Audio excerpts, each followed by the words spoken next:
Hello, folks. Um, I would like to talk about current events and how that they relate to the message. And this will probably be pretty short, but just wanted to talk about the most current of current events and some of the things that I see going on in the news. And I'll have to lay out the groundwork for those of you who don't know where I'm starting from or where I'm basing this from already.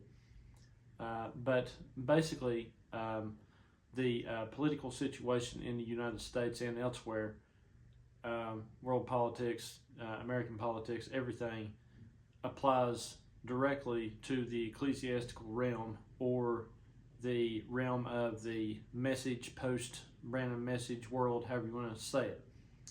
And so, anyway, like for example, this is just one example, but it's a good one.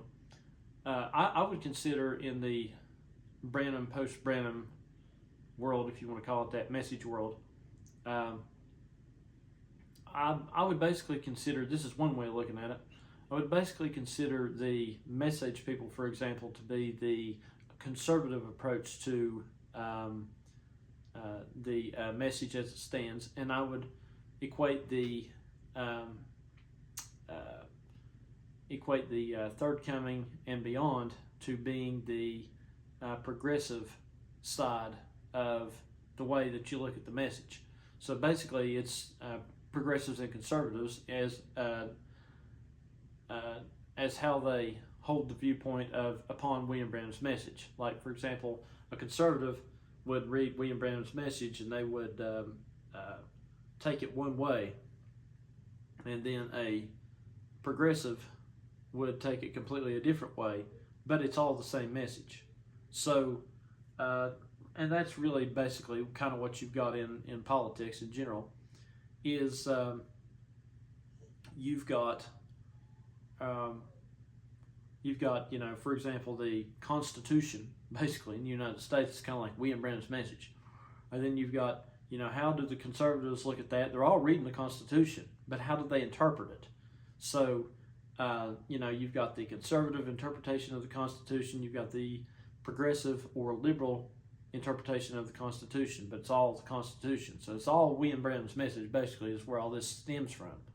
So it's, you know, well, how do you interpret that? What side of things are you on? And this has nothing to do with anybody's personal politics as to what they believe as far as natural politics. It's not what I'm talking about. You could be a card-carrying Republican, but if you, in terms of natural politics, but in ecclesiastical politics of William Branham's message, that same person who is a card-carrying Republican might be a liberal or a progressive in terms of ecclesiastical politics. So, anyway, and then there are all kinds of other things. That's the fun thing about it. So, and then all this goes back to, you can take, for example, I like this as the best example, is the books of the Kings and the Old Testament, because that's exactly what they were doing there. What's going on now is what exactly they were doing then. And like for example, you had the split. You had what was Israel, Greater Israel, but it was split into two kingdoms, which was the kingdom of Judah and the kingdom of Israel. So I'm kind of going backtracking here on some things, but I have to lay the foundation to get this. So anyway, the kingdom of Judah, which was your conservative side, and the kingdom of Israel was the progressive side, because the kingdom of Judah, they believed in, you know, it had to be a Levite to be a priest, and you had to worship at the temple, and et cetera, et cetera, et cetera. Okay, and then when Israel split from them, they was like, well, anybody can be a priest now, and, well, we don't have to worship at Jerusalem anymore, and a lot of other things that they took. They became their opinion upon the Word of God, you know, the law of Moses at the time, something to that effect. So it was a progressive viewpoint upon the law of Moses and a conservative viewpoint upon the law of Moses. Okay, so it's exactly the same thing. That's a carbon copy of what we have here. whether it's ecclesiastical politics or natural politics. So it's all a carbon copy of everything. It's one thing, it's just exactly the same as the other two. So, and then several others that I'm not even going to mention today. Scenarios like this that I have found. But anyway, and once you figure out who the characters are, then you can draw the lines in between the dots and figure out what's going on and who's who and what they're doing and whatever. And it's not really necessarily about trying to figure out who's who, but you have to do the who's who to figure out what's going on. So I don't really care. I'm not so much concerned about who's who. I just want to know more what's really going on here. Why are people doing? Why are they thinking the way that they're thinking? Why are they doing the way that they're doing, etc., etc. So anyway, but as I said, if we go back to the Old Testament, you had the conservatives, Judah, and you had the liberals, Israel. Okay, well, and then you had there's basically four elements to this. We always do threes, but I'm going to do four today. And I think 4 is a better representation of it. I think we need to, dare I say, move from 3 to 4. If you want to call my message anything, I'll call it the fourth coming. As in, you can take that as F-O-R-T-H or F-O-U-R-T-H, either way you want, because we had the third coming. I believe this is the fourth coming. Okay, so anyway, that's what I would call it.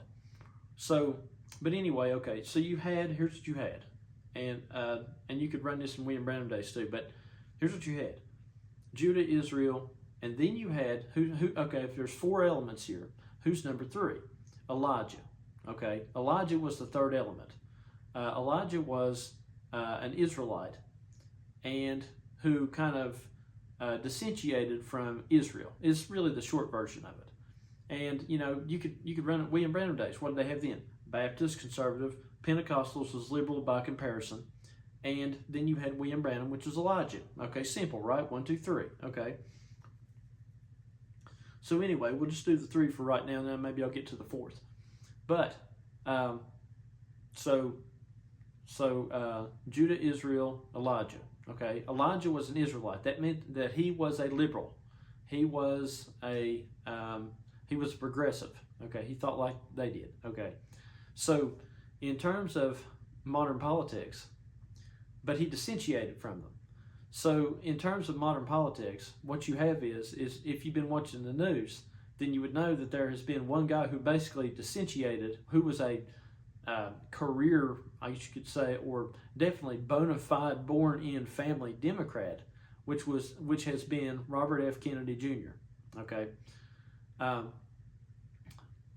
because the Kennedys were synonymous with the Democratic Party. It's John Kennedy was president. Was RFK's uncle, RFK Jr.'s uncle.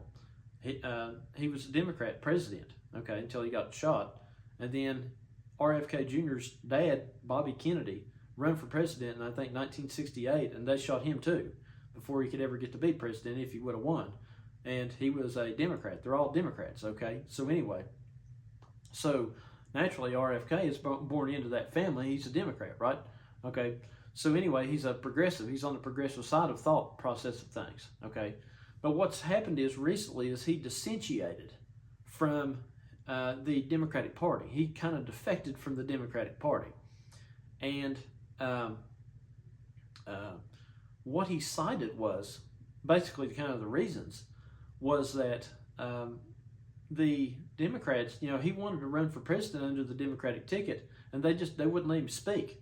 They wouldn't let him have a voice. I remember one time they said, they were talking about, him speaking, and he said, we don't care what he says. We just don't want him to have a megaphone, so as far as they were concerned, Bobby Kennedy could go off and think whatever he wanted to think about whatever it was. If he had some misgivings about some of the Democratic policy, which is what he did. He had some, misgivings about the status quo Democratic policies, left-wing policies, okay? And he was still a left winger, but he had dissension on a few issues. And so anyway, they just didn't want him to speak, so they just shut him up. They just wouldn't let him speak, and they said, well, we don't care what he believes, but we don't want him to have a megaphone. So anyway, he goes off and starts his own kind of little party and then runs for president, and then he couldn't get on the debate stage, so he had no real path to victory. So he ends up taking a job, basically, is what it's become.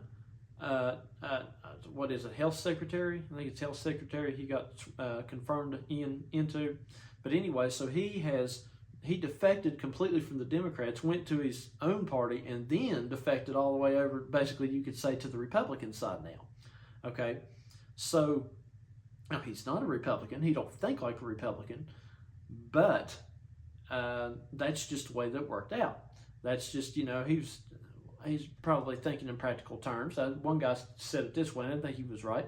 One of the news pundit guys said that, Bobby Kennedy's a practical guy. He probably figured, well, that's the best he's going to do. Once he figured out there was no clear victory chance to get nomination or victory, because they wouldn't let him have a chance to say anything on the grand debate stage.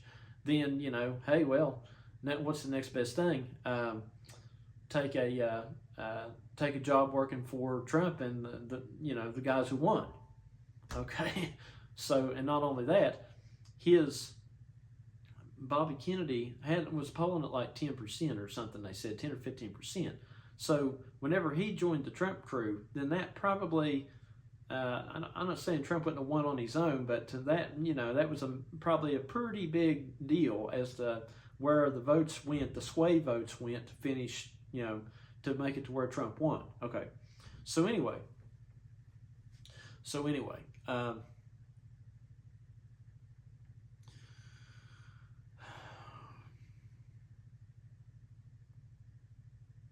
so that's the story. That's the story, of current events.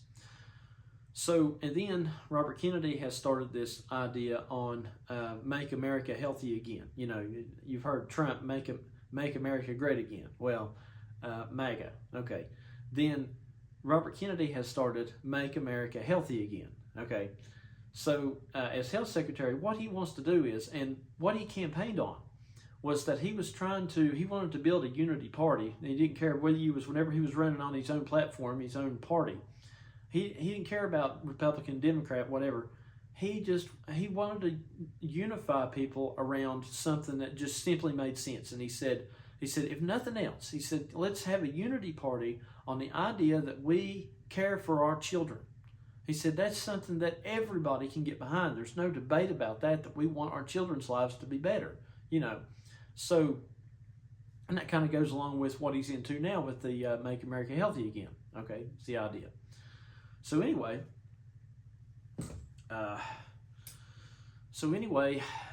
in lesser or more form, this is really about what I was trying to say there is that when it comes to Robert Kennedy, this is more about him helping the children.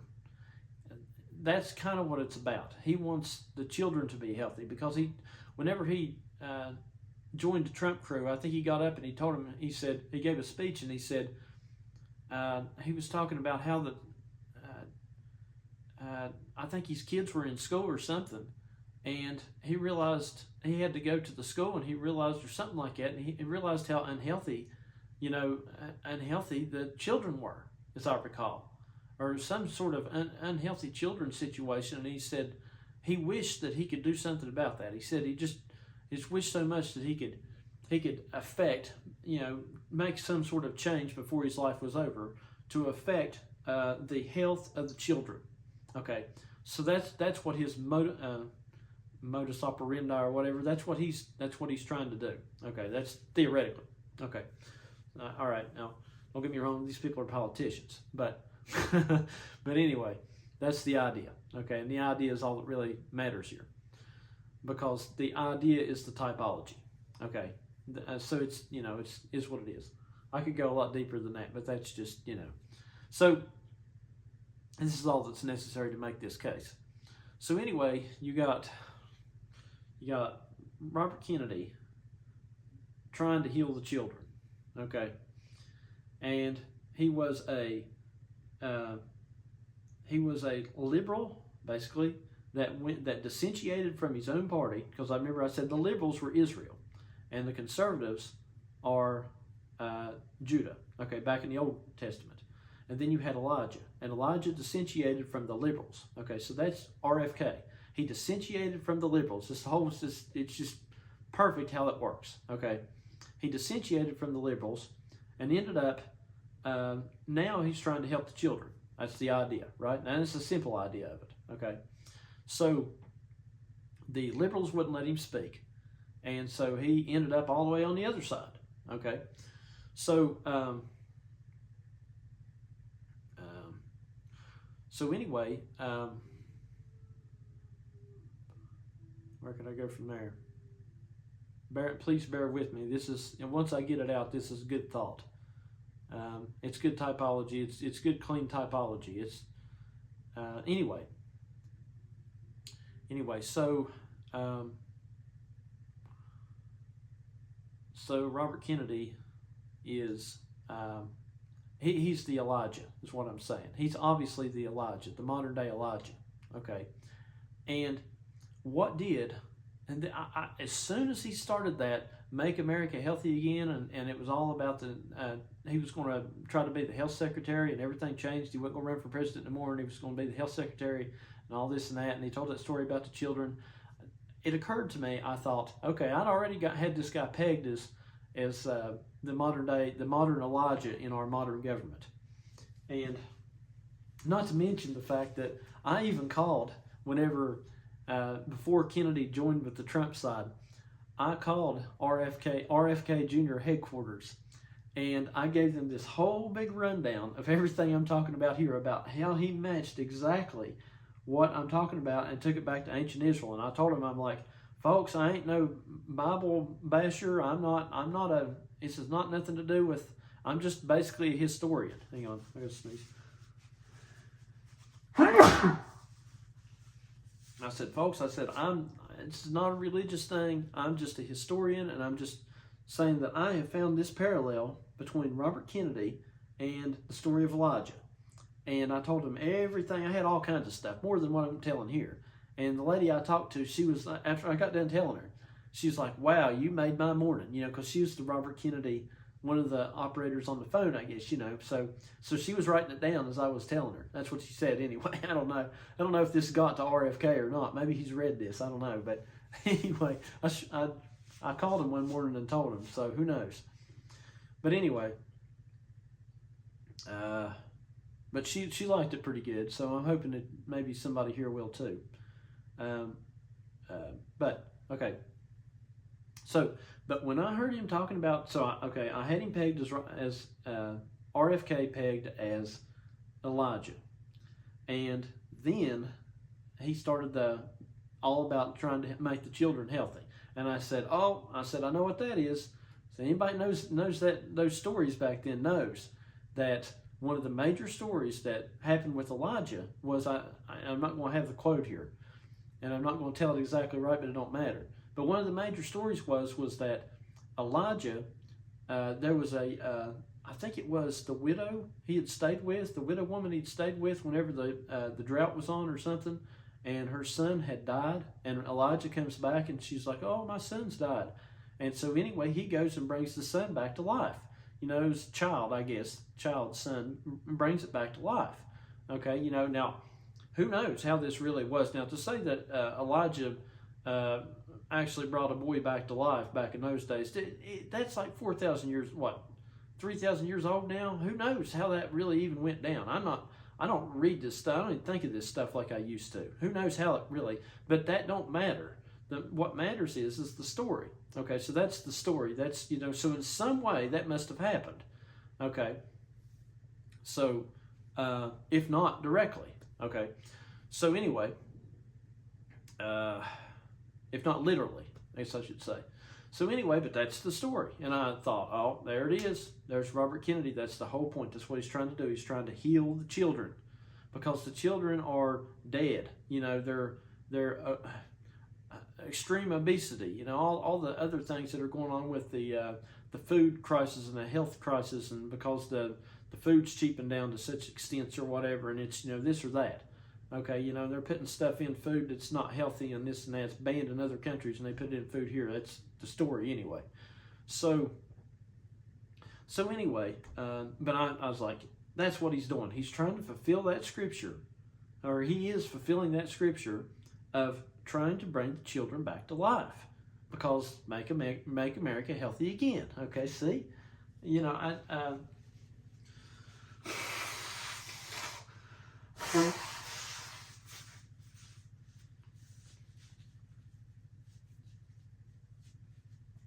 pardon me.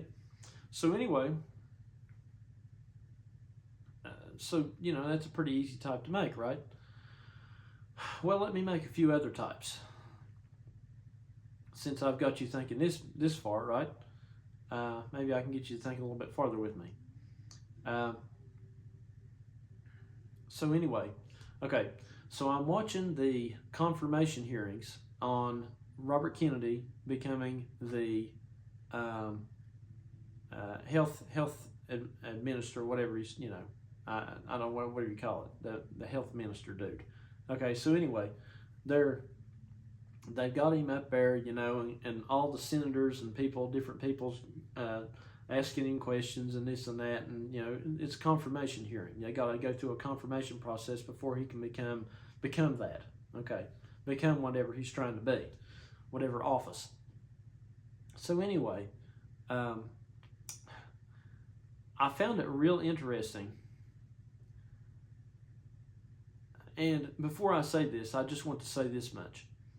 I thoroughly believe that I am in the same position as Elijah was and as Robert Kennedy is now, in terms of the positioning of things. Because basically, I was a Don Parnell side liberal, progressive of thought process of how that you look at William Branham's message.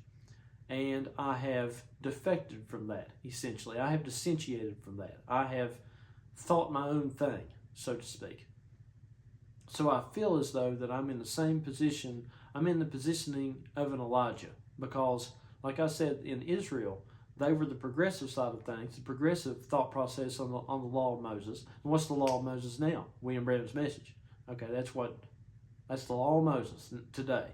And then, so they had a liberal viewpoint. Israel had a liberal viewpoint on it. Then Elijah came from that. Okay, so he came out of that. And so that's exactly what you have now. You have a liberal viewpoint, a liberal progressive viewpoint upon, by comparison to the conservative message people, a liberal progressive viewpoint upon William Branham's message. And an Elijah must come from that. If this is all to be redone again, which I thoroughly believe that it is, then there has to be someone to dissentiate from and to defect from the liberal perspective upon William Branham's message, which is the Love Divine, Third Coming, Don Parnell group. Their thought process upon things. And I was one of them. Okay? I thoroughly was one of them. Okay? But I have now dissentiated. Okay? Which is what RFK did, because he was thoroughly a Democrat. Okay, he's born a Kennedy, for Christ's sakes. You know what I'm saying. Okay, so anyway, and I was down there preaching with them against the message people. Okay, calling them Nazis and everything else. So I'm a bona fide third coming love divine. Well, love divine kind of, but bona fide third coming person, bona fide liberal perspective upon William Branham's message person. Okay, so anyway. So I feel that I could feel these shoes, okay, in through the way I think, just by default. So anyway, but I'm watching the confirmation hearings, and it didn't take me 2 seconds to figure out what was going on. They had Robert Kennedy up there.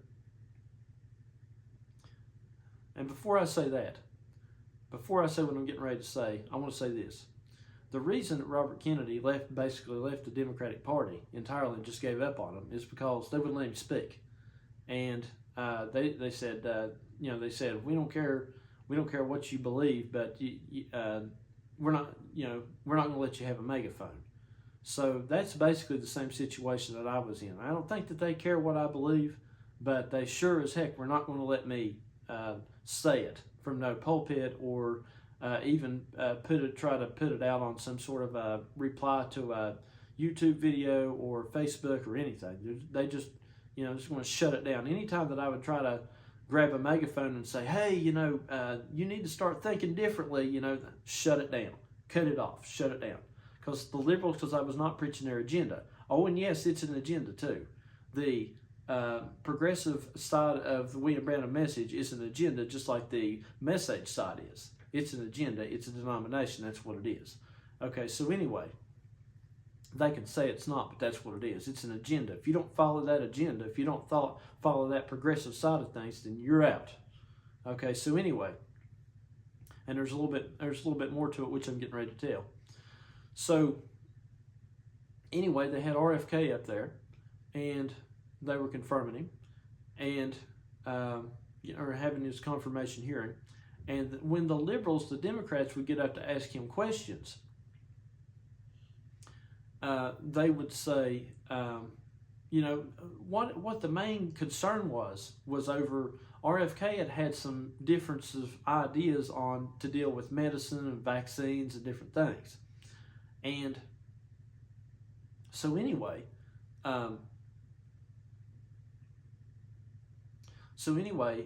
they got up there and they said, well, you don't believe in vaccines because you see, you don't believe in the science. It's all about you don't believe in science. You just, that's exactly what they do. It's in the message world. They were saying, you don't believe in vaccines. Well, you don't believe in science, and you're hurtful to children and people, and doing exactly the same things that you say that you want to do. You're doing the opposite. That's kind of the argument that they had.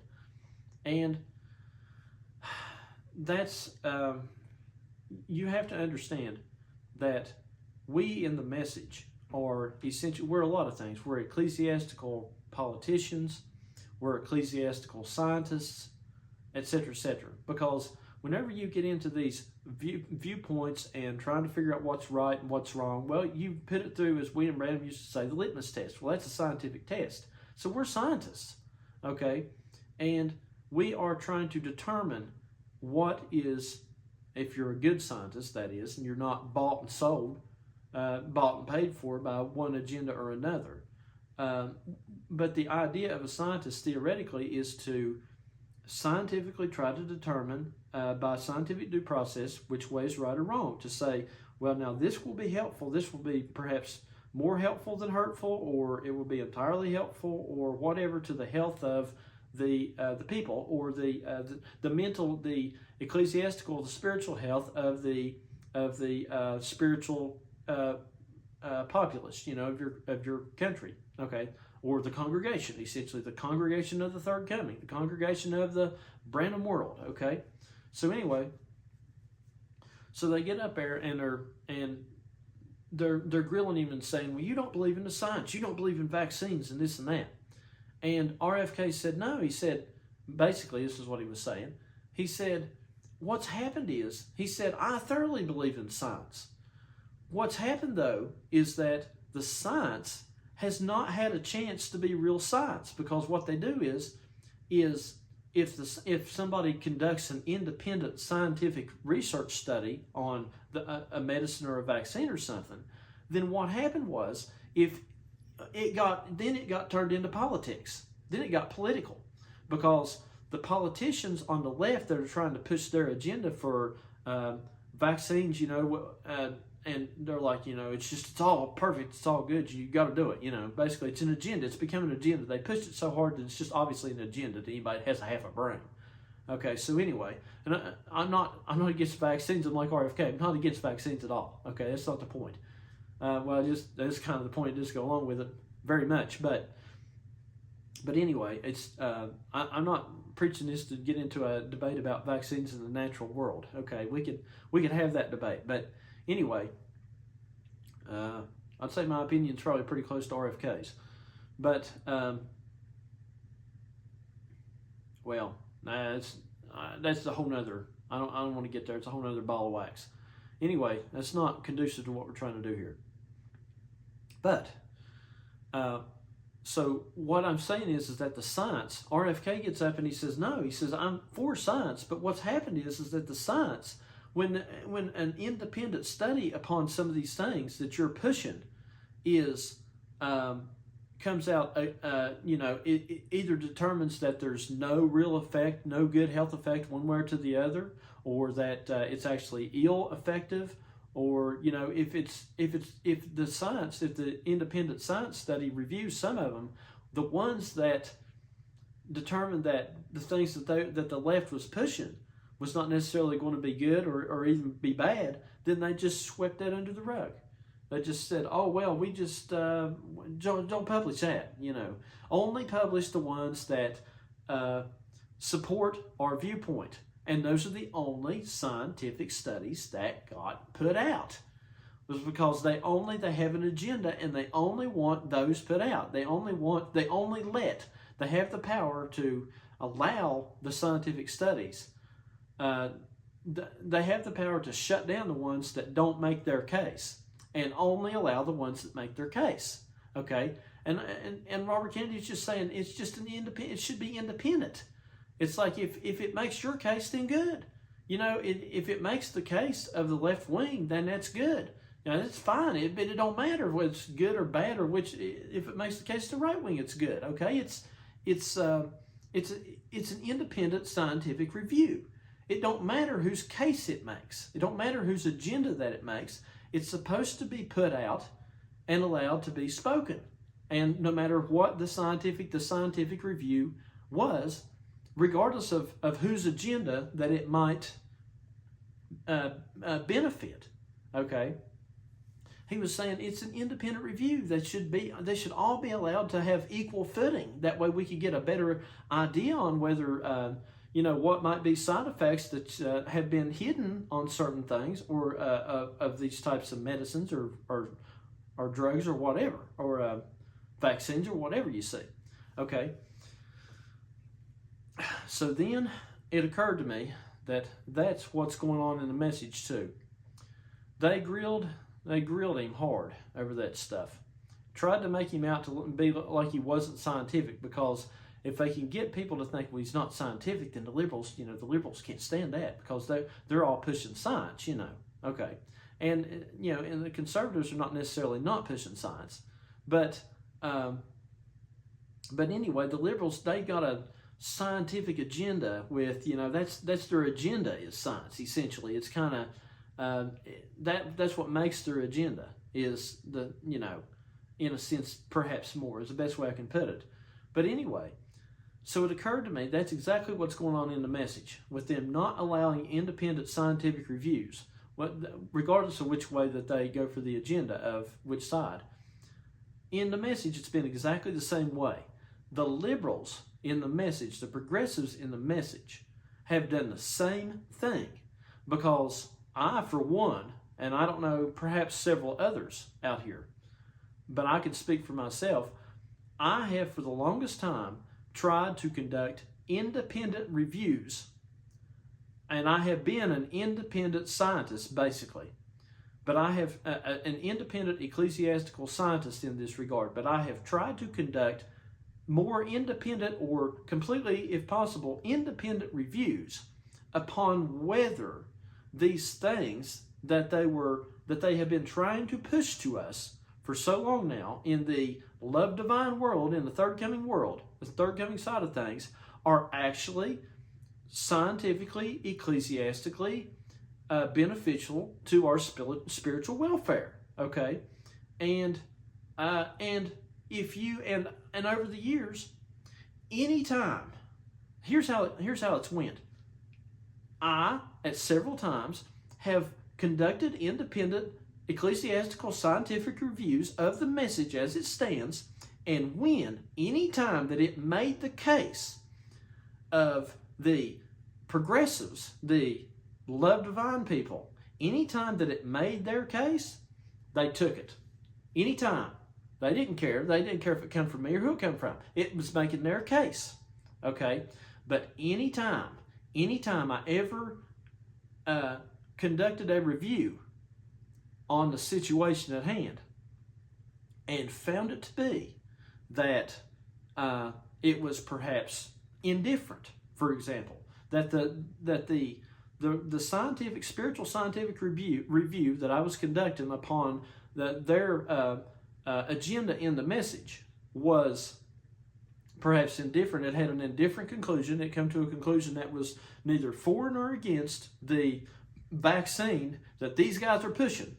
Okay? The spiritual vaccines that these guys are pushing. Anytime I come to an indifferent conclusion, independent conclusion, and just as a scientist, it's not about having an agenda. I'm just purely a scientist. I just do a litmus test. I just squeeze stuff into a bottle and it turns red or blue or whatever, and then I say, well, this is, I've conducted this review and that's it. Completely as an independent scientist. Anytime that it ever came up that it was not necessarily pushing their agenda, they shut it down. They shut it down. And that's exactly, and I'm putting them on notice right now, that's exactly what they've done. That's exactly what they've done in this message. In this, we're supposed to have freedom of thought and all this and that. Bullshit. That's not what it is. That is not what it is. It's an agenda. The Love Divine people have nothing but a denominational style agenda, a liberal, progressive style agenda upon the Branham message. And that's exactly what they've done. And anybody out here who would try to do an independent review on it, if their review did not so happen to coincide with their agenda, then they shut it down. And they didn't let it get out. So the only thing that the people heard on that side of things, the liberal side of things, the progressive side of things, the only thing they ever heard was that this is right, this is right, this is right. The science proves this. The ecclesiastical message science proves this, it proves this, it proves this. And they never told them anything about anything, because I have been preaching for forever about this, about the ideas here that, for one example, about how Pisces and Aquarius, we're in the cusp age of Pisces and Aquarius right now, okay? All right, I came to a scientific conclusion, basically, an independent scientific review conclusion, that, hey, this is not exactly, quite exactly the way everybody's been pushing this to be, okay? Well, sweep that under the rug. That's not pushing full-on Aquarius. Okay, so sweep that. That's not pushing our agenda. It's just one, maybe not the best example I could give, but I've been saying several things, that I came to personally indifferent or inconclusive results, that they were necessarily correct about everything at the very least. And anytime I ever did that, then that got swept under the rug. Delete that, don't let that out. We only are going to let out the things that prove that the scientific reviews that, were in our favor of what we're saying. And when you do that, you don't get a clear picture. You only get a pushed agenda. You don't get a fair scientific response to things. And that's what RFK was saying, and that's what I'm saying. This is so simple. Don't even try to hide from this. It's just unbelievable. I'm sure they'll hide from it. They'll have to, because that's what they do. And they've got an agenda. I said for the longest time that this was an agenda. Okay, so anyway, the Love Divine progressive side of things was absolutely an agenda. Okay, the message side is absolutely an agenda, because it's a conservative take upon William Branham's message. You can read in there, and Don Barnell said this himself one time. He said, you could read in William Branham's message, and you can find things in there that'll support both ideas. You could find things in his message to support where that, but as I recall, he said, I don't want to put words in his mouth, but I believe he said this to some degree, at the very least, that you could read in William Branham's message, and you could find something to make the message case, or you could read in there and find something to make the third coming case. Okay, that's true. That's basically it. Really, I think we need to go back to a thought process like that, because that's more of a fair thought process upon things. Now, don't get me wrong. I am I am a third coming person, okay? But still, on the same hand, we need to follow a philosophy like that to get a fair representation of things. You know what I mean? So I'm saying, for Christ's sakes, folks, I'm on your side when it comes to this. But I feel like Paul. Men and brethren, I'm a Pharisee. I'm like, oh, he's a Pharisee. He's one of us. Well, hell, buddy, if you'd kept your mouth shut, we wouldn't have had to send you to Rome and get you killed and send you on that horrible boat trip across the Mediterranean and all this and that. But now, if you'd have told us he was a Pharisee from the beginning, well, hey, he's one of us. So anyway, I'm saying, for goodness sakes, I was a third coming guy, okay? And that's the way Robert Kennedy was. He was a Democrat. For goodness sakes, I'm sure, because whenever they were grilling him, some of the Democrats were grilling him hard on some stuff, and he's like, I agree. He's like, I agree. For goodness sakes, I was a Democrat. I was a progressive. I'm telling you, I'm a progressive in the message. But where's he at now? Let me ask you this. Where's Robert Kennedy at now? How did they mess up so bad that he's on the other side now? He's in the Trump administration. How did this happen? How did the Democrats screw up so bad that they had this guy and he ended up in the Trump administration? It begs the question. I'll tell you what, to be honest with you, in my opinion, you all have screwed up. The progressives and love divine side of things has screwed up so bad with their agenda in this message that I'd about rather go to a message church. That's how bad it is. That's how bad that your all's message has got. That's how ridiculous that you all have went with pushing your agenda, your extreme liberal agenda in the message. Because that's what the Democrats did. They pushed that extreme liberal agenda until they pushed people like Robert Kennedy right on out of the party. Was just trying to be an independent. He thought like them, for goodness sakes. He was a Democrat. And was just trying to be a little bit independent. They couldn't take it. They couldn't take the least little thing. And you all can't take the least little thing. That's got to be deleted. Now, I find, and I've even tested it. I never told them. You all could call me a little bit mean for doing this, but sometimes I've realized that that's what was going on, that it seemed to be that, every time I would say something that they agreed with, then it was good. It would stay. It wouldn't get deleted. Because, like I said, I come to independent reviews sometimes that made their case, okay? But anytime that I didn't, anytime that I come to an indifferent review, or maybe even possibly a review that didn't make their case, was the opposite, which is probably pretty rare if ever. But I at least come to indifferent cases. If I come to an indifferent case that concluded in a different conclusion on what was being said and what they were being said, gone, okay?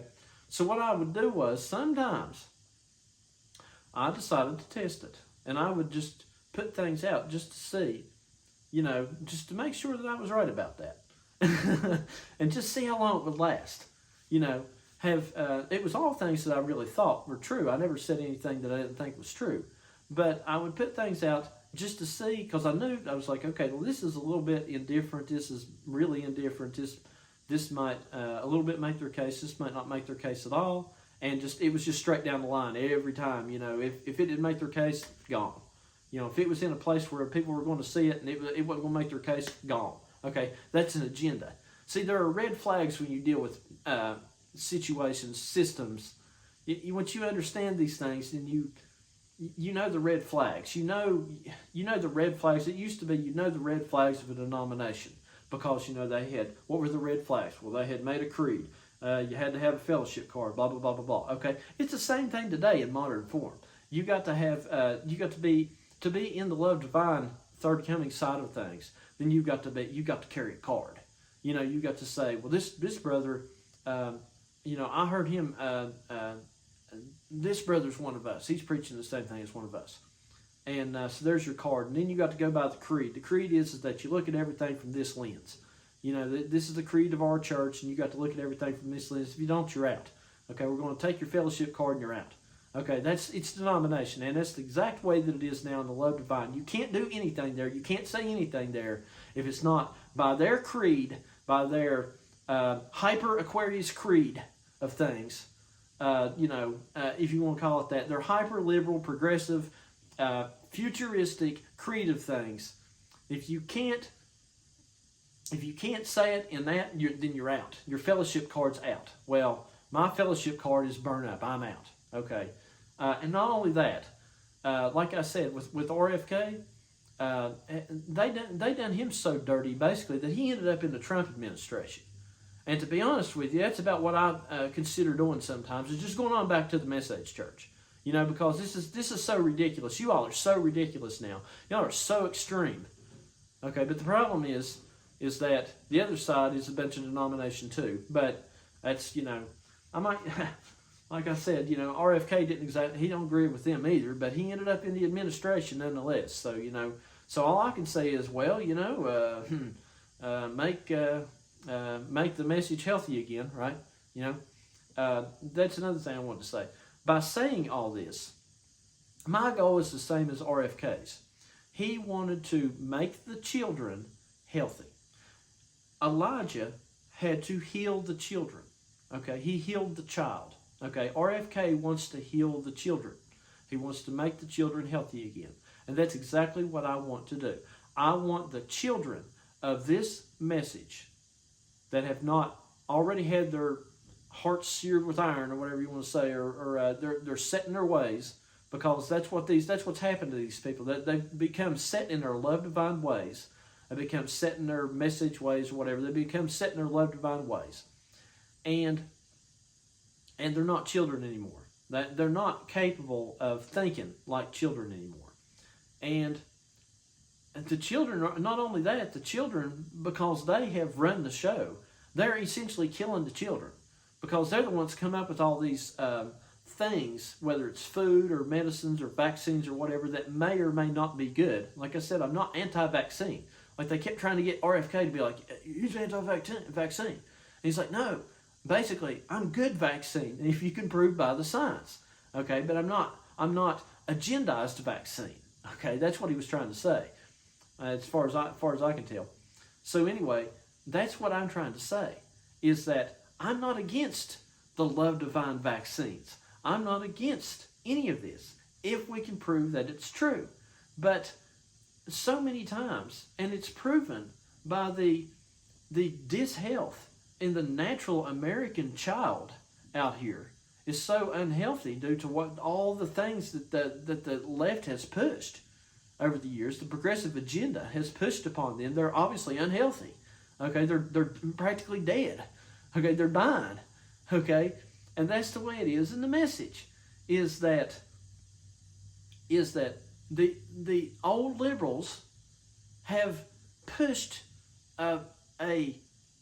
pushed food and health and things that were supposed to be for health on the children and are killing them. That's what's going on. And I am trying to get them to think. See, they've killed them through this agendized message, just like they're killing them through this agendized food and vaccines and all this and that. Okay, so I'm trying to do the same thing. I'm trying to get them to make them healthy again, to make the children in the message, especially in the third coming and whatnot, to be healthy, to be able to understand things, to be able to, they're not healthy, and the children are not healthy enough to hardly even be able to go out and play, you see. Well, I want the children to be able to go play. I want them to be healthy enough spiritually to be able to run and have fun and think and be children and think new thoughts, and of course but I mean real new thoughts, not the love divine's creed of what a new thought is, but I'm talking about real new thoughts. I want them to be able to think for themselves. It's like they can't think for themselves because they've been agendized by this love divinic ideology of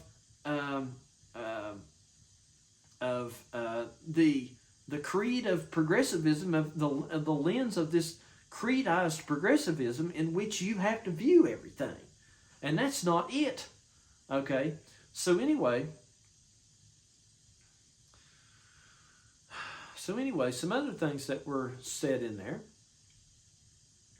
was that, see, another part to the story is, see what happened with, let's break down a few characters here. What happened? It wasn't just Elijah. You had Ahab, you had Jezebel, just to name a few, of the Democratic Party, essentially, the Israel, okay? And then you had Elijah. Okay, well, what happened? Well, Ahab died, okay? And then Jezebel kind of took over for a little while. And Jezebel tried to, Ahab was alive for a while, but somewhere in there, Jezebel tried to kill Elijah, as I recall, or was going to kill him, going to have him killed. She was always after those prophets, So there's the story of the woman. And then John the Baptist, what happened? The woman, King Herod's wife, I guess, or something there, one of them, had John the Baptist's head cut off and put in a charger, right? Okay, a plate or whatever it was. So anyway, there's always a woman trying to get him. Okay, there's always a woman out to get, always a basically liberal woman out to get Elijah. Okay, what do you think this love divine third coming message is? It's the message of the woman. That's exactly what Don Parnell said it was. It's exactly what he compared it to. And it's Jezebel, and it's out to get this, and it wants to kill this. It wants to kill anything that is not going by its own agenda. It wants to kill anything out here with any independent thought process on things. That's exactly what Elijah was. He was a guy who thought really like them, but he had an independent thought process upon it. Okay, he didn't think like Judah. He was born an Israelite. He thought like them, but he had an independent viewpoint upon the agenda that they were pushing, and that's what they don't like. Okay, that's probably more distasteful to them than the other side. Probably, that's probably that. RFK is probably more distasteful to the Democrats than Trump is, probably, or thereabouts. So anyway, but it's always a woman after him. You take.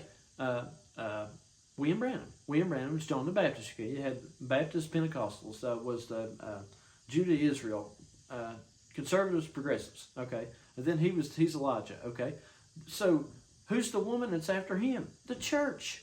The church show. The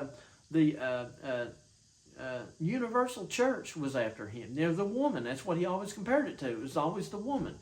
Okay, and now it's the same thing. It's the church. It's the church of today. And they say, oh no, we ain't no church and we ain't no cult. Baloney. It's absolutely a cult and a church and a denomination. That's all it is. It's an agenda. It's a love divine cult, church, and agenda. It's exactly what it is. And it's after this. And you know why nobody knows anything about it? Because I don't have a megaphone. They don't care. What? If nobody listens to this, they ain't gonna care.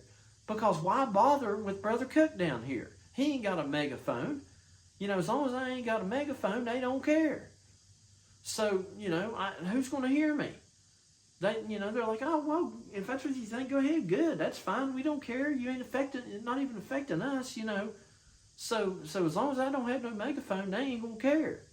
Okay, now, God, dare I say, as we would say, God forbid for their sakes, the day if I ever get a megaphone and this ever gets out, I expect they're going to really be after me. Or if somebody ever does, if it ain't me, if somebody ever starts preaching this by a megaphone, then they're going to be after them. You can bet your hind end on that. Okay. It's like RFK. Well, really, probably what would happen is,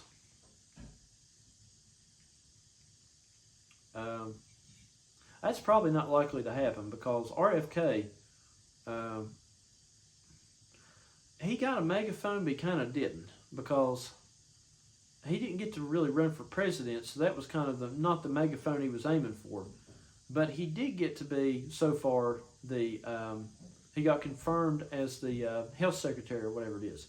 So perhaps this message that I'm preaching will get confirmed as health secretary, but That's a little bit different than being president, right?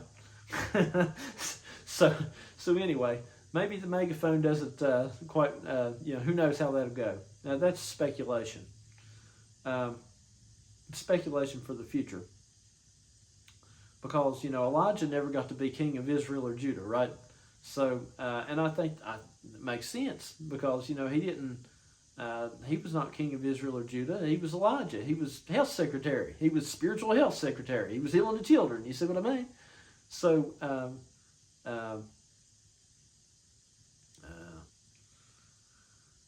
man, I had something else to say, but that one just kind of developed better than I thought it would. Let's see. I had another thought. I started this with a whole nother thought on things, and it kind of just, that went a little bit farther than what I thought it would. What was my other thought? It was a good thought too.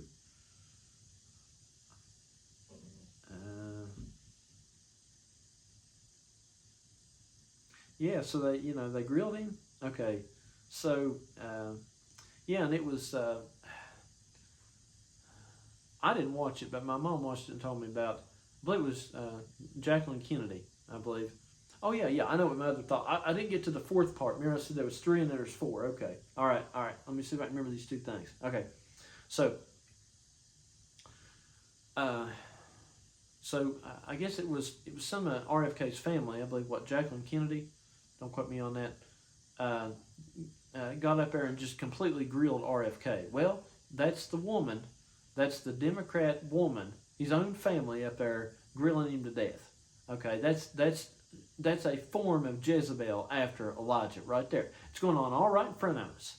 Jezebel and Elijah right here on the news.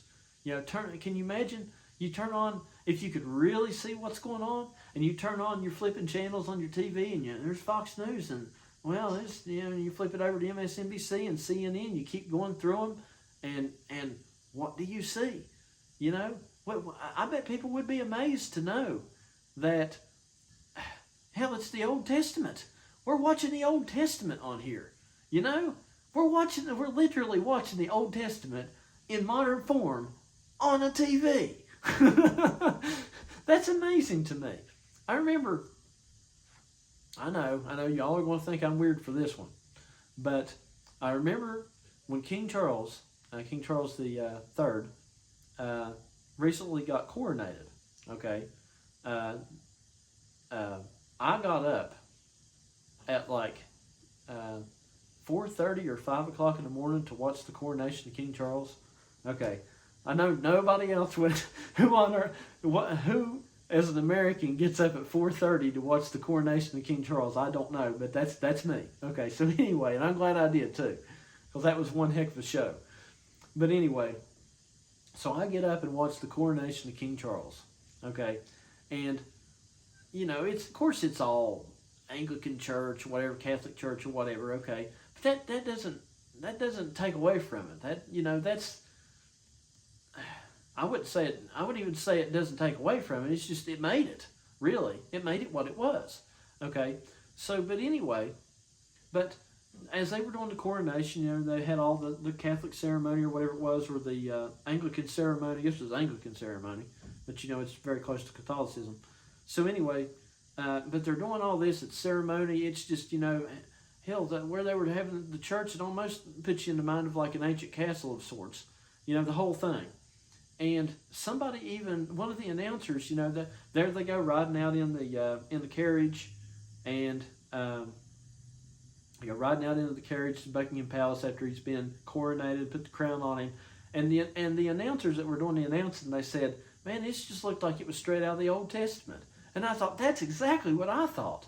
I was like, man, this stuff just looks like it's straight. You couldn't, I can imagine if you were at the coronation of King Solomon in ancient Israel, it would have looked probably a lot like the coronation of Charles III. That's what I believe.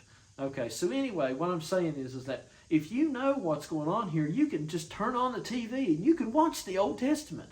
That's why I don't care. I don't read the Bible that much anymore, because I'm watching it on TV. I don't need to read the Bible so much anymore. I turn on TV. I've got that core core memory of what went on there. So in my youth, and I kind of built that up. But really, I turn it on now, and I'm like, as soon as I turn it over to Fox News or something, I see what's going on there, and I'm like, or MSNBC or whatever I'm watching, because I generally watch all of them, and so I turn it over there, and my gosh, this is the Old Testament, right? Modern Old Testament, So anyway.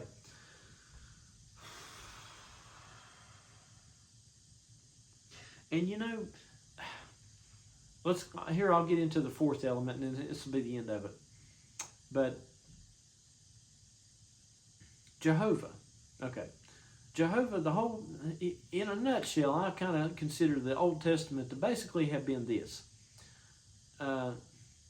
It was Jehovah pleading with the Israelites to try to get them to not be a bunch of idiots, basically. And they never could do it. And to the point that it just drove Jehovah nuts, whatever Jehovah is, okay? So anyway, that's what the Old Testament basically was. And that's pretty much what we got going on here, as far as I can tell, is that this Jehovah of sorts is trying to get the people to understand what's really going on here, that there's a lot more going on here than meets the eye. And the people are falling for all the problems. They're falling for all the same problems that they fell for back then. They're falling for all the, it's like worshiping in the high places or doing something whatever it was that they weren't supposed to do.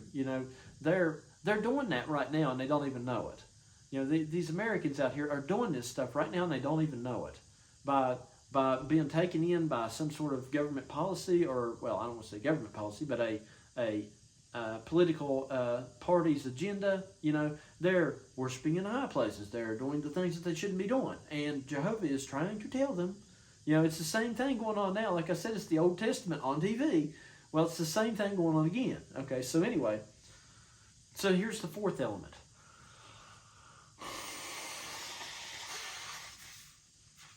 And I'm about done. But, it's like William Branham used to say, he'd get 2 hours up into the sermon and probably thought it was going to take him an hour, and he was 2 hours in, and he's like, can I have you just a little bit longer? So my question is, can I have you just a little bit longer? If you're still here with me, can I have you just a little bit longer? Can I please have your attention just for another 30 minutes or less? So anyway, so the fourth element is this. Is basically Jehovah, okay? Because you had, Jesus of the New Testament is Jehovah of the Old Testament, right? Okay. So anyway, but you got to figure out what all that is now. It's a whole different thing now. So Elijah, John the Baptist was, Jesus said of John the Baptist, the Elijah, basically, said that of man born among women, he was the greatest, right? He was the number one of man born among women. But Christ was not born among women in that sense, Okay, so, or however that went. You all know what I'm talking about. So anyway,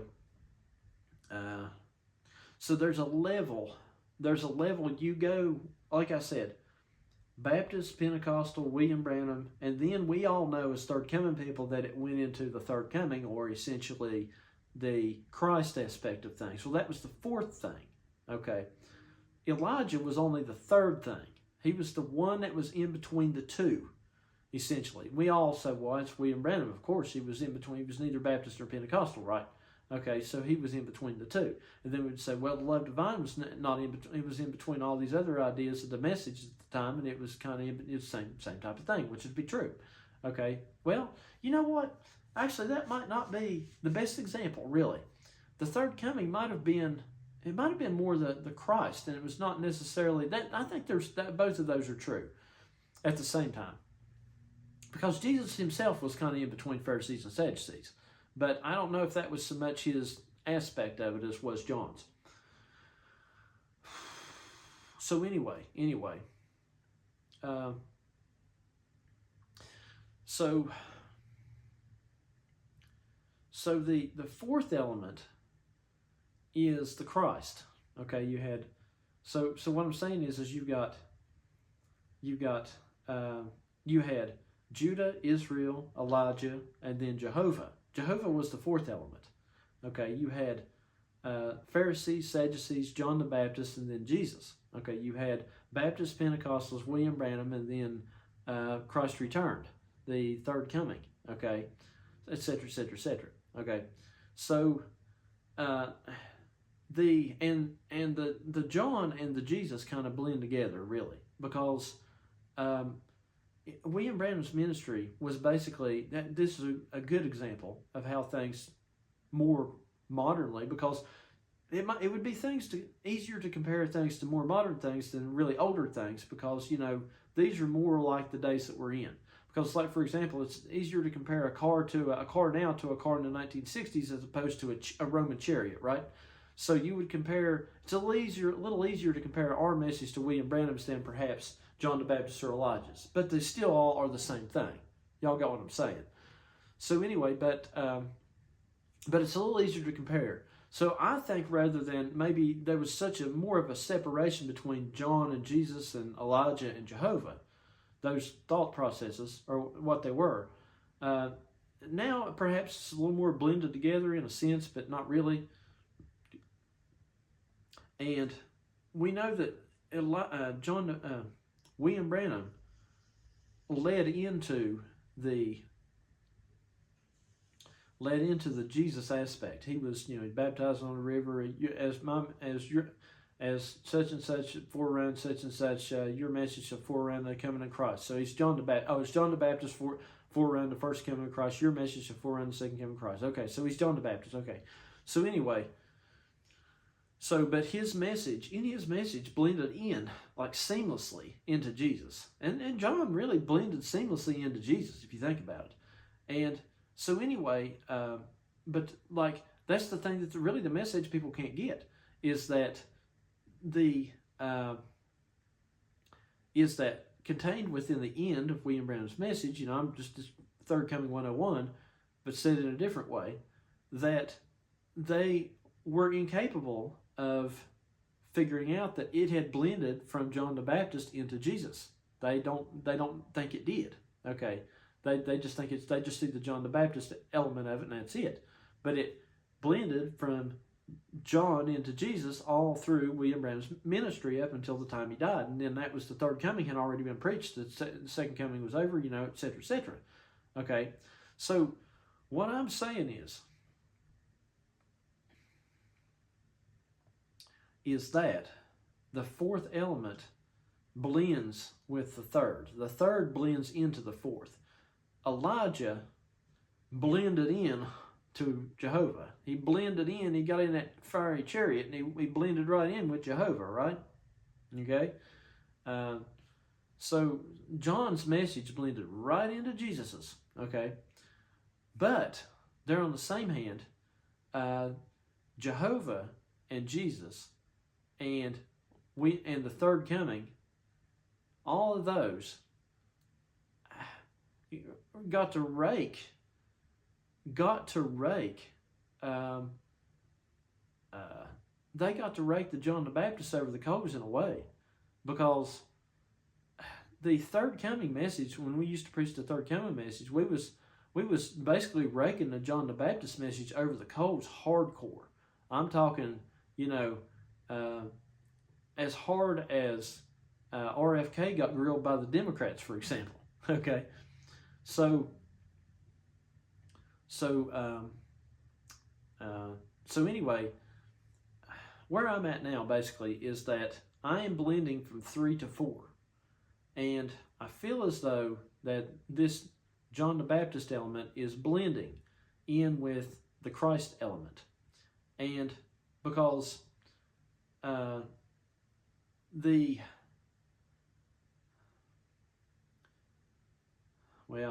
y'all are, I just can tell that y'all are, nobody's going to believe what I'm getting ready to tell them. They're just not going to believe it. But I don't even know if I ought to mess with it, but I just let's just say in politics, I absolutely believe that I have found Jesus. I found John, right? Okay. Well, I believe I found Jesus. And because it's got to blend one to the other. But they're on the same hand, even those two did not blend very well, is what I'm saying.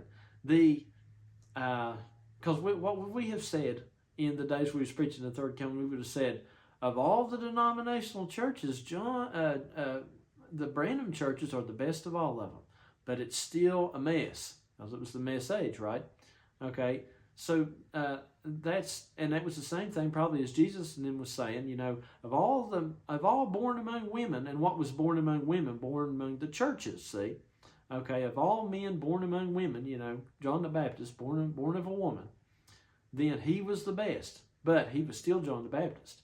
And they give them a hard time. You know, it was there's still that level between John the Baptist and Jesus is a big jump, really, and because Jesus is like, he's God in heaven essentially, you know, and here's man born upon the earth. I mean, it's kind of the way it is. Well, except for heaven's not really what we thought it was. It's here on the earth too, but that's a separate thing. Okay. So, but anyway, that's where, you know, he's king in heaven, and here's John the Baptist, and he's the best among the mortal man, right? Okay. So anyway, but that doesn't mean that Christ cannot be a mortal man, because he was, after all, he was a mortal man, right? You know, he took on the body of flesh body and blah blah blah blah blah. Okay, because that's what he was. Christ is just a mortal man. Okay, that's what it always is. Okay, everybody's looking for it somewhere else, and it's a mortal man. You know, that's what it was. Melchizedek's a prime example. William Branham said, whenever he came, he ate and drank and done everything with Abraham. Abraham was probably Elijah, and was probably playing that part. And Melchizedek was probably playing the part of Jesus, because you had the two angels that went to Sodom and Gomorrah under Lot, got Lot out, and those were the Baptists and the Pentecostals, exactly what William Branham said. And then there was Abraham, which was probably had to be the Elijah, because he was the one that stayed outside of those two cities, the Baptists and Pentecostals, the diametrically opposed churches. And then Melchizedek come to him. So it was blending from Abraham, and the Melchizedek was blending together. It was Elijah and Christ. Okay? All right, so anyway, but Melchizedek was a man. You know, he was eating and drinking. That's what he said. He came and he ate and drank with Abraham. He was a man. Okay? So anyway, I'm going to tell you all, yeah, nobody's going to believe me on this one, but I'll say it anyway. I was watching, and like I said, but the Melchizedek could drill Abraham and say, you ain't got it all right, man. And the third coming could drill the Branham message people, you know, the John the Baptist of that day, and say, you ain't got it all right, man. You're the best among the churches, but you ain't got it all right, man. Okay? Well, that's what I'm saying, is that the Jesus can drill the John the Baptist just as hard as any of them. John the Baptist drilled the Pharisees and Sadducees and Herod and all them for all that they was doing, but Jesus could, I bet he was drilling them. I bet he was drilling those John the Baptist people. I bet he was drilling them. Just like that the third coming drilled the message people. I'll bet you he was drilling them that hard. So anyway, so my thought on it is that if we're to find the Jesus of the political realm, now as far as the Jesus of the spiritual realm and what I'm talking about, I feel as though I'm blending it together here. I feel as though the Jesus element is here, and it even drills my John the Baptist element, if you want to call it that. It's doing away with the John the Baptist element of things of what I'm doing, and or what I had been doing, and it's the Jesus element. Okay, so that's going on there in the spiritual, which I hopefully I'll be able to explain that better one day. I think that's what it is. It's just I can't really explain it yet. So I can't really explain it good yet, but that's pretty good. Okay, but anyway, I think I found it in the political realm. I think I know who it is, and nobody's gonna believe me, but I'm going to say it anyway. So if Robert Kennedy is John the Baptist, okay, then that would mean that one of the people that drilled him, completely drilled him in that confirmation hearing, that guy's Jesus. It could be that, I believe thoroughly that it is, that one of those guys is Jesus. Okay, so who was drilling? Who was drilling the Branhamites, the third coming, and the bride? Because the third coming believed that the bride, they were the bride. Okay, they believed that they had been married, and they weren't waiting to go to the wedding supper, that they were already married. So it was the third coming. It's Jesus and the bride. It's, I guess, Jesus and Mary or something. I don't know. Whatever. Mary Magdalene, depending on how you figure that. Okay, that's probably true. Something to that effect. There was probably, she was a representation probably of the bride. Okay. So anyway, so there's got to be, if you watch those confirmation hearings, there had to be a guy who was drilling RFK, who lives in heaven, who is like RFK in the sense that he's independent from the Republicans and the Democrats, okay? But he's in heaven. He's in some other realm of existence that supersedes or is outside of American politics. Now, this is a type, and I'm going to make a very good point here if you all can stick with me, if you can stomach it, okay? Now, if you want to go, let me put it to you this way. If 2 Timothy, 3 and 4 or whatever, okay, if you cannot endure sound doctrine, and you want to go find some teacher, heap some teacher to you with itching ears, and heap some teacher to you that's going to give you fables, if that's what you want, then cut me off right now, because you're definitely not going to hear this. Okay, so anyway, if you made it this far. But this has to be, Jesus, you got to think, Jesus he's in heaven, essentially. But heaven's on earth, okay? But it's a mindset, if nothing else. It's a mindset or something. It's a mindset. I think it's a mindset. Okay, well, that's Third Coming 101. It's a mindset, right? Okay, so we'll just go with that for now till we explain it better. But anyway, there's Jesus. He's a man, and he's in a mindset of heaven. And he's outside of the framework of everything. And John the Baptist was inside of the framework, in a sense. He was not quite in that heavenly condition. He was just the best within the framework. That was what they were saying. The framework was mortal man and women. Okay, but if you're outside of that, you're outside of the framework. Okay, so you're outside of the framework in a sense, but you're there in form of a mortal man. Okay, so what it would have to be is it would have to be, if we were going to do this in American politics terms, this guy would have to be a mortal man. He would have to be a senator, okay, and he would have to be in the body of Congress. See, the body, like all the rest of them, you see, he's in that body, okay.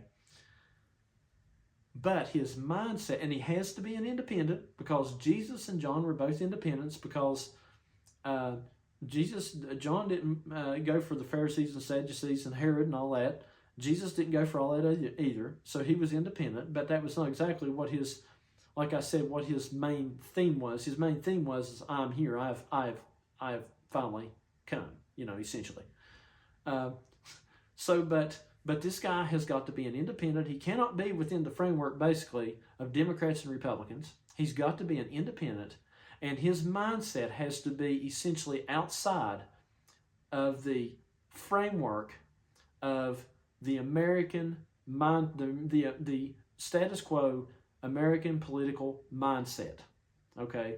And I'm going to tell you all who that is. And I'm going to tell you who I think the bride is too. And you all are going to think I'm crazy, but I'm going to tell you anyway. I believe it's Bernie Sanders.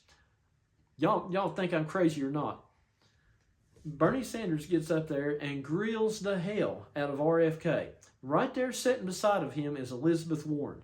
Okay, Elizabeth Warren represents the bride. Like I said, turn me off now. I told you all, if you're still with me, I told you, turn me off. Okay, But I was watching this, and I said, and Bernie Sanders gets up there and grills the hell out of RFK, and Elizabeth Warren's sitting right there beside of him. Okay, what Elizabeth Warren and Bernie Sanders represent in terms of American politics is they are European socialists, basically. They are not within the framework of American politics. You see? They're they're in heaven. Europe is heaven, okay, compared to American politics. Now, of course, the conservatives are not going to believe that because, oh, no, these are the terrible socialists. Yeah, well, terrible socialists that you get 4 weeks paid vacation with, right? Okay, so, gee, I haven't had a paid vacation in years, and you want to tell me it's not heaven? Let's say it's heaven to a poor person. Okay, so anyway, I know I'm not supposed to say that here, that the Europeans get 4 weeks paid vacation. You're not supposed to know that in America. But anyway, so, labor rights, who ever heard of that? So anyway, but anyway, nonetheless, regardless of politics, you can still make the case for this because Bernie and Elizabeth Warren, basically Bernie, but Elizabeth Warren too, they think similar. They're probably the two most European socialist senators that there are. And both of them were sitting up there grilling RFK, okay, grilling the crap out of him. And Bernie's asking him, one of the questions he asked him was, he's like, do you believe that we should get medicine to the price and cost price that it is in Europe? And RFK's like, well, yeah, I believe eventually we should get there, So anyway, he was talking about the price of medicine in that was not unaffordable for people, essentially, due to our medical setup here we have. Or, I could call it a scam, but, our medical, our medical rig up we have here, our whatever you want to call it. But anyway, I mean, there are some good things in it, but it's got a lot of bad in it too. But anyway,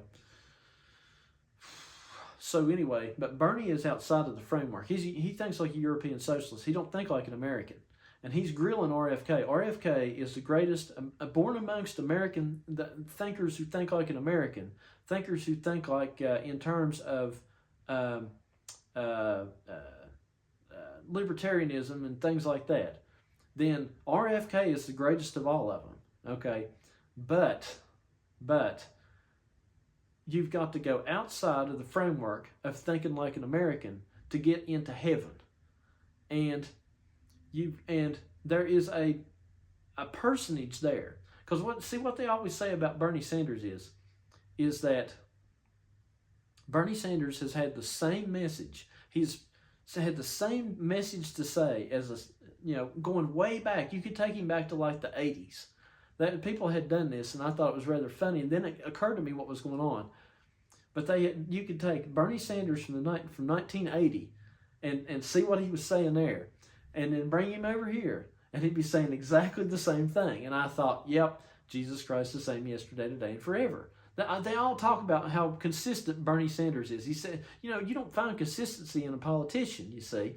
You don't find consistency in a man, although Christ is a man. But you know what I mean? There's man born among women. It's just wordy words for way of putting it. Okay, it's a hard thing to explain, but you get what I'm saying. There's a difference there. It's a difference between message thinking and third coming thinking. That's the difference between the John the Baptist, the man, and the Christ-like thinking, right? Because we thought like Christ because we were Christ. It's third coming 101 here again.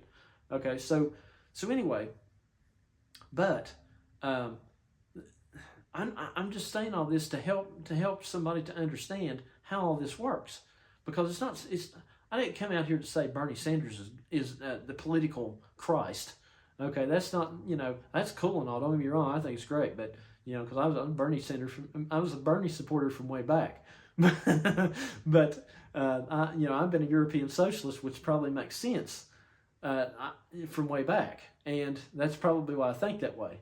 And you have to get into that. We've got to get from this mode of the John the Baptist, even of what I've been saying, even to the Christ mode, to the socialist mode, essentially, the European socialist mode of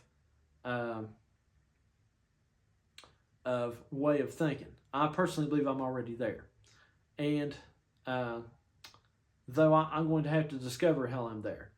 But anyway, what I'm saying is we have to go from, and of course, by politics, people won't like this, but they ain't going to agree with my message anyway. But we have to go from, what I'm saying is basically, so let me say this. So Bernie Sanders and Elizabeth Warren are up there and they're grilling RFK. Okay, so that was the Christ grilling the John the Baptist. Okay, Bernie represents Christ, and Elizabeth Warren, though they're not married, represents.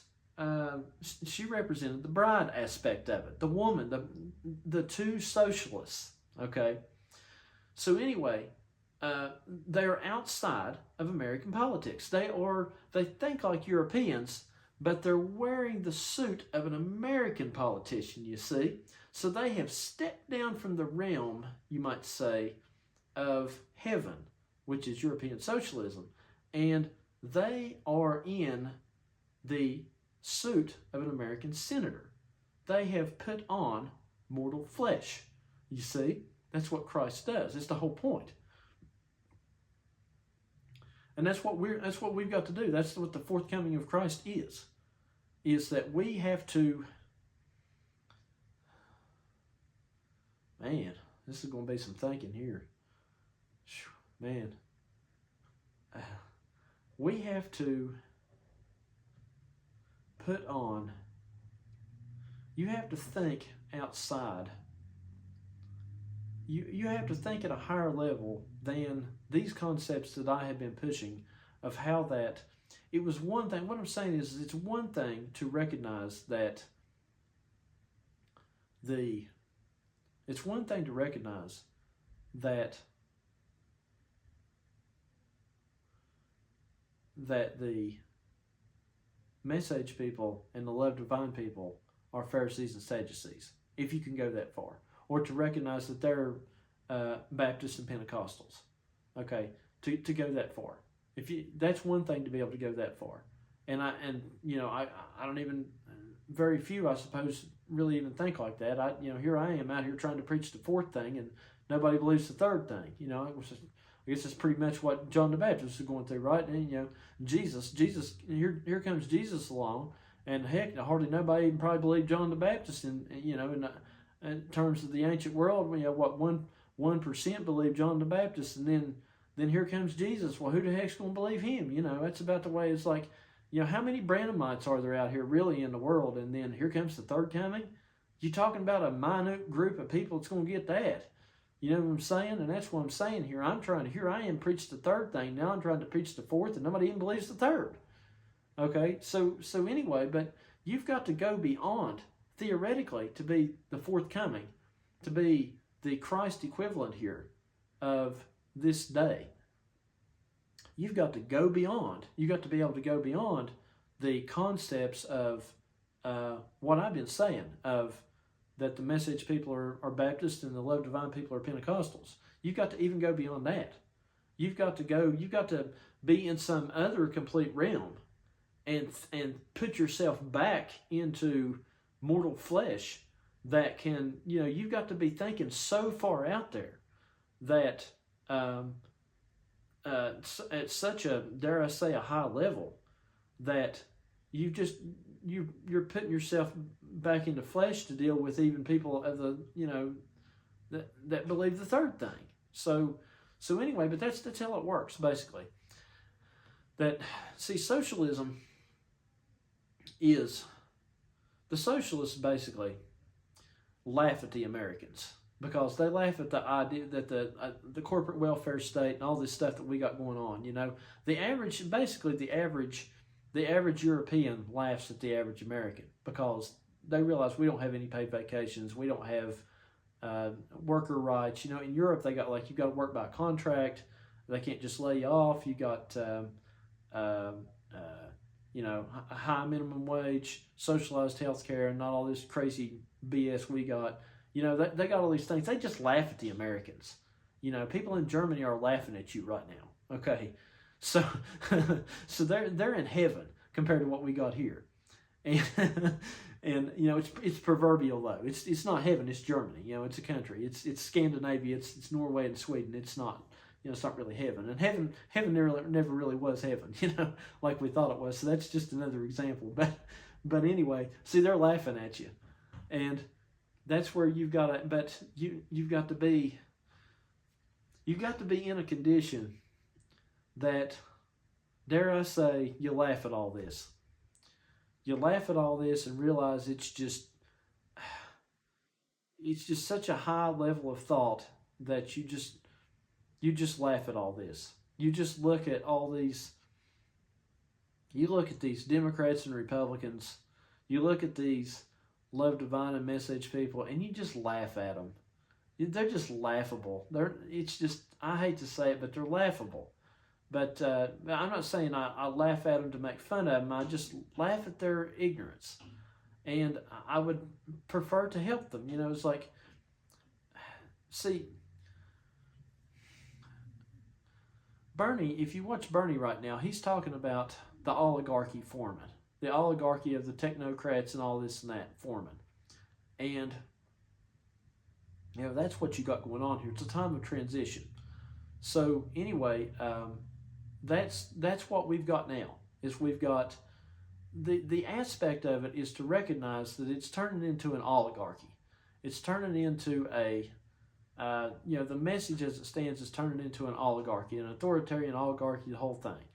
So that's another element to it. Anyway, I guess I'm about done. I'm probably going to have to go think about this some more. I mean, it's the best I can explain it for now. But, it's like I said, I'm trying to explain the third thing to people, and then nobody knows what the heck I'm talking about there, and then I'm trying to explain the fourth thing to people. That's like I said, if you think about it, think about this. It's exactly what we and Brandon went through, because there he was trying to explain, hey, you shouldn't be Baptist or Pentecostal, or I wouldn't say he said that, but he said, hey, these guys are, they're a mess. And then Baptists and Pentecostals, that's just diametrically opposed denominations. And, well, that was one thing. So he had his congregation. He had a congregation of people that understood that. But how many people understood that at the end of his ministry, he had become, what his ministry had become was actually the Christ? Nobody even hardly figured that out for 50 years later. So that's what I'm trying to do. I'm trying to explain how you move from the third into the fourth right now. And nobody hardly even understands the third. And then I got to go into the fourth. And I'm trying to explain that, trying to break down the fourth wall, essentially. And, nobody may get it for another 40 years. So anyway,